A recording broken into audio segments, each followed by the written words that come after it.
Hi there, I'm Linda Jones. I'm an audiobook narrator, coming to you again through Voices of Calm. This piece is also from a book called Short Carries, Essays from Adirondack Life by Elizabeth Folwell. She is an editor and author for Adirondack Life magazine, and this book is a collection of her essays through the years that I was honored to recently narrate. It'll be coming out soon.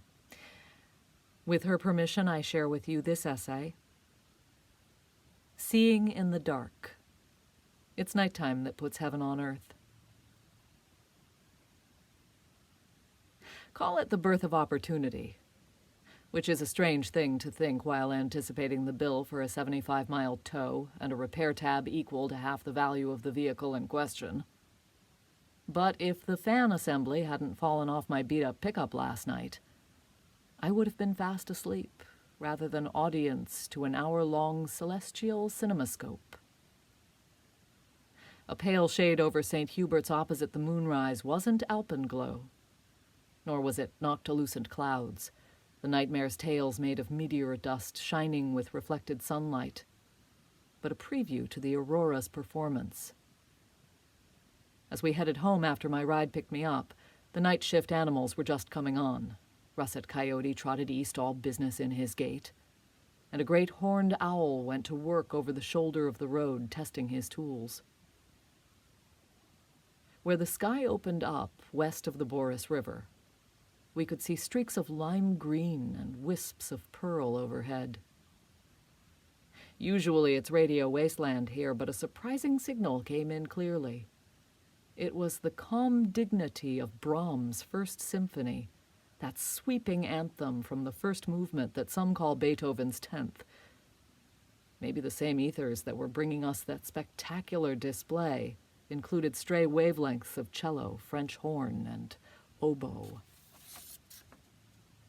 Hurtling down a deserted road, lights off, radio blasting, heads hanging out the window watching the sky dance, is not the AAA-approved way to drive an Adirondack highway.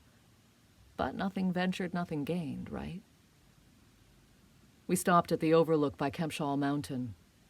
By now there were blue swirls at the zenith, green curtains folding and fluttering to the west, and the Big Dipper, huge, followed the contours of the hillside, just skimming the horizon. Directly above Kempshall's hump, the North Star swam in a gauze of red aurora. For 20 minutes, long after the last note of the orchestra had faded, the iridescent glaze of the sky bowl shimmered. The dogs enjoyed the night in their way, charging into the woods, barking at boogie bears, and running back to us looking over their shoulders, tails wagging at their joke. Their noise brought us back to earth on the road's gravelly shoulder. By the time we pulled into our driveway, shreds of color still hung above the points of the spruce trees. The time when we begin to pull our horizons closer, head indoors, set our sights on the mundane, storm windows and wood piles, the things that are November, is coming on fast. September's gaudy colors are well on their way to becoming next year's humus under the frozen mud, and October's tamarack gold and downy cattail beige have long washed downstream. We leave the woods to the hunters, waiting for real winter's good snow and hard ice rather than try to enjoy drizzle and wind. We balance the checkbook and put the trail maps away. But late fall's earlier nights provide high drama without cutting into human hibernation time, and more bright stars shine now and in the winter than in other seasons. In the cold air, the light flickers so that the usually static sky scene is alive with minute motions, blinks, and twinkles. Venus, the Earth's twin in size and mass, gleams brightest of all, just above the horizon as the sun sets. Jupiter can be found around midnight in the constellation Gemini, inside the hole if you think of the sky as a donut.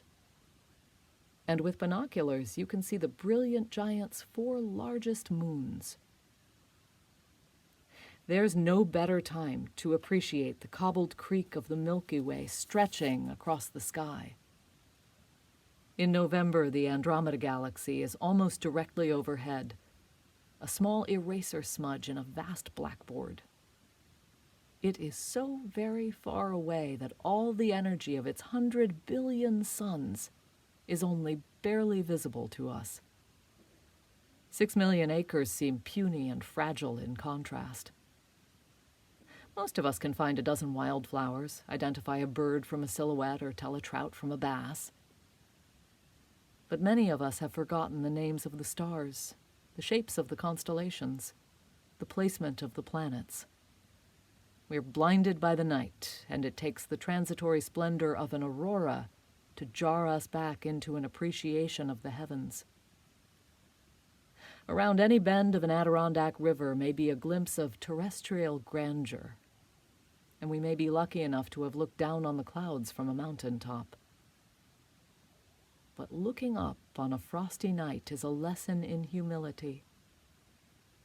In our urgency to love a piece of land, we forget the sky from which we fell. November, December, 1989.